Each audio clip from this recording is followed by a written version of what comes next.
Today, something changed. Not loudly, not publicly, and not in a way that trends on social media, but it changed in a way that matters. Because today wasn't about markets crashing or soaring. It wasn't about interest rates. It wasn't about elections, wars, or breaking alerts. It was about behavior, and behavior always tells the truth before headlines do. Today, large financial institutions quietly adjusted how they manage risk, liquidity, and exposure. Not dramatically, not in a way that scares people, but just enough to signal something important. They're no longer operating as if the system is frictionless. That matters more than most people realize. Here's why. Modern finance is built on one assumption above all others, that everything moves when it's supposed to move. Money clears, trades settle, credit flows, confidence stays intact. As long as those things happen smoothly, the system looks strong, even if it's highly leveraged. But when institutions start planning for friction, it tells you they're seeing stress ahead, not behind. And stress doesn't show up all at once. It shows up in layers. First, internal models change. Second, internal rules tighten. Third, access becomes selective. The public usually notices only the third step. By then, the story is already over. Right now, we're in the first two steps. Here's something most people don't understand. Banks are not afraid of losses first.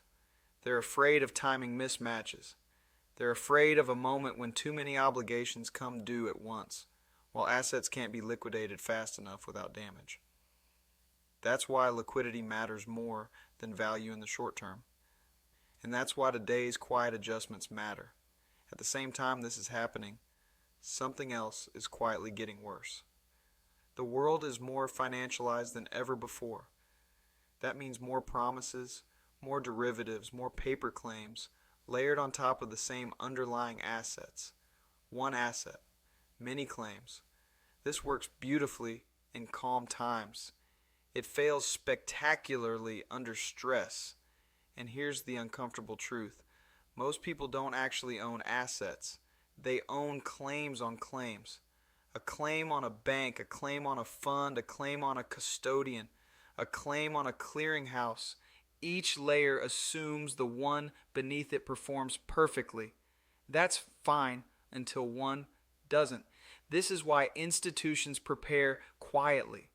They don't wait for a headline that says crisis. They wait for patterns that say pressure. Pressure shows up when settlement timelines stretch, and collateral requirements creep higher, counterparty exposure gets re-rated, internal stress tests stop assuming best case. None of this is accidental. It's preparation, and preparation always favors the early mover. What makes this moment different from past cycles is subtle but important. People aren't euphoric. They're not complacent either. They're uncertain. Uncertainty doesn't cause panic. It causes repositioning. Slowly, quietly, methodically. That's far more destabilizing to a leveraged system than fear. Because fear is loud and fast. Uncertainty is silent and persistent. And when enough people adjust behavior at the same time without coordination, the system feels it. That's when institutions protect themselves. They don't announce it. They don't explain it. They just change the rules slightly and let the public figure it out later. Historically, moments like this don't resolve quickly. They stretch. Liquidity becomes less abundant.